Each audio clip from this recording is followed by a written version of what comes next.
Okay, so get this. Imagine like a world where time doesn't move forward like we think, right?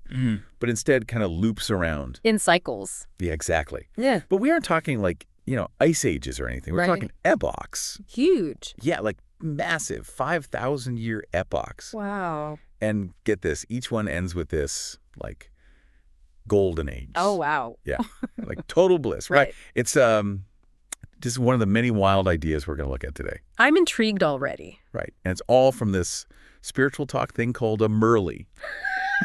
Okay.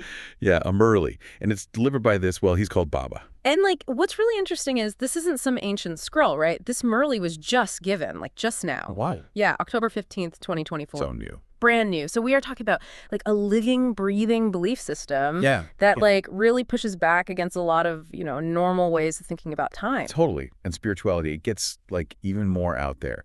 So this Baba, he's saying he's more than just a teacher. He claims he's the father of all souls. The father. Yeah. Here to guide us back to this place called Sweet Home. And it's not, heaven or nirvana, how we picture them, right? Right. It's more like Baba says, Sweet Home is this state of complete peace and silence, like a spiritual break between all these cycles of birth and rebirth, I mean, whoa. It really makes you think about what it all means, existence and all that. Totally, yeah. He also mentions this, the cycle of 84 births that souls go through. 84. 84. Yeah, and he's throwing around all these terms. Yeah, I know. Like Shiva and Krishna. And if you know a little about Hinduism, you're like, okay. Right. But then he puts his own spin on them. It's he's taking these ancient ideas and making them new again for modern people, Yeah, totally. Like how he describes, this world right now as inherently devilish. Oh, definitely, yeah. Ruled by this figure, this raven. Okay, Raven. That sounds, that does not sound good. Right. So what's that all about? And how does that connect to this whole reincarnation thing and trying to be spiritually free? I feel like we need to really dig into Baba's whole deal to really get what he's saying. Yeah, 100%. We really need to understand his whole cosmology, his whole worldview to get the full impact of it. And at the core of that is this. A world full of souls. Okay. And these souls, they're wrestling with what he calls the 5 vices. Okay, so the 5 vices, what are those and how do they fit into all of this? Right. So the big ones, the usual suspects, lust, anger, greed, attachment, and ego. Yeah. Those 5. So those are bad. Okay. Well, according to Baba, it's more than just temptations, right? It's these are forces, these evil spirits inside us. Well, inside our souls. Yeah, that's what keeps us trapped in this whole cycle of suffering. So it's not about avoiding bad stuff out there in the world, but really cleaning up stuff inside. Exactly. That's the heart of it. That's intense. It really is. He's saying true freedom comes from winning those internal battles, Okay. Reaching this pure state where you can break free from Raven, from those 84 births. Right. And that's where Sweet Home comes in, right? Yeah.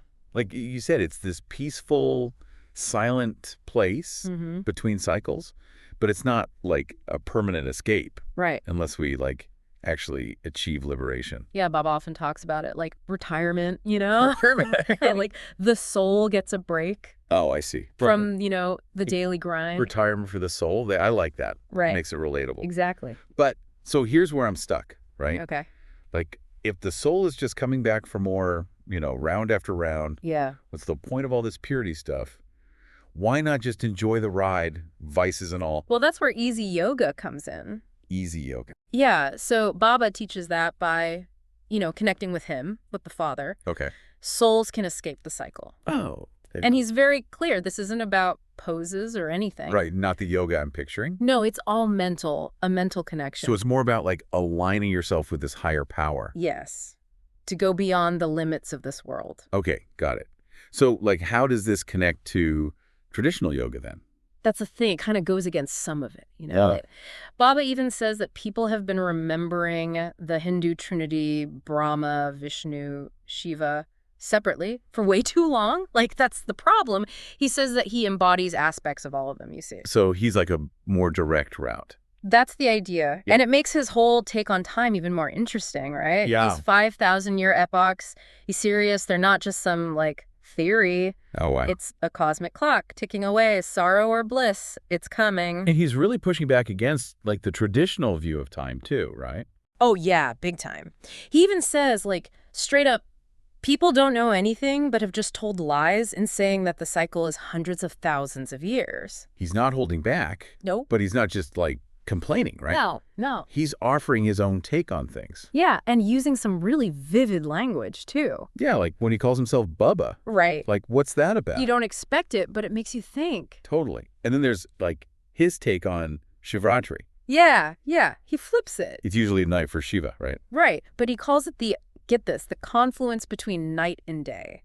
Whoa, that's a powerful image, but, like, what does that actually mean? Well, it symbolizes going from this Iron Age, all darkness and sorrow, to the Golden Age, all light and happiness. Okay. It's moving from ignorance to, like, true knowledge. Got it. And it all ties back to that cycle of time, you see. So it's not just one night, but, like, this massive cosmic shift. Right, exactly. Yeah. And he also mentions a sacrificial fire of knowledge, too. A fire of knowledge. Okay, now I'm really curious. It's such a strong image, right?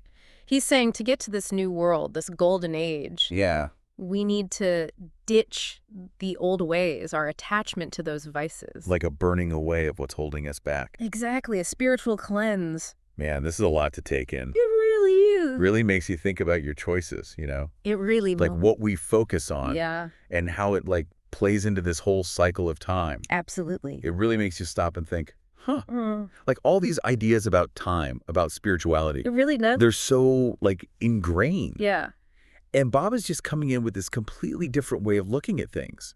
right. Like, think about how often people say, oh, God, please help me.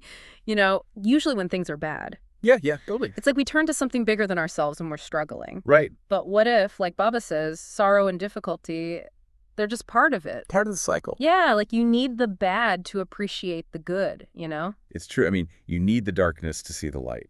Exactly. Right. And it could really change how we see challenges, in our own lives. Yeah, absolutely. But, like, where does this leave us? What are we supposed to do with all this? Right. It's one thing to just think about it, but how do we actually, live it? Exactly. Well, Baba believes that really getting this, really embracing it, that's how we break free. From the cycle. Yeah. Exactly. Free from suffering. But even if, we don't buy the whole thing, Yeah. I think it really makes you think. Totally. Yeah. Even if we don't, like, fully believe in a 5,000-year cycle or, sweet home waiting for us. Yeah.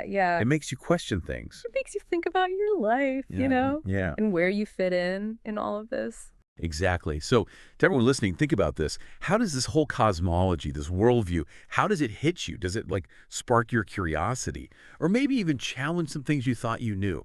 And what if this cycle of time, what if it's real? How would that change your choices today? What would you do differently? Just something to consider as you, go on your own journey.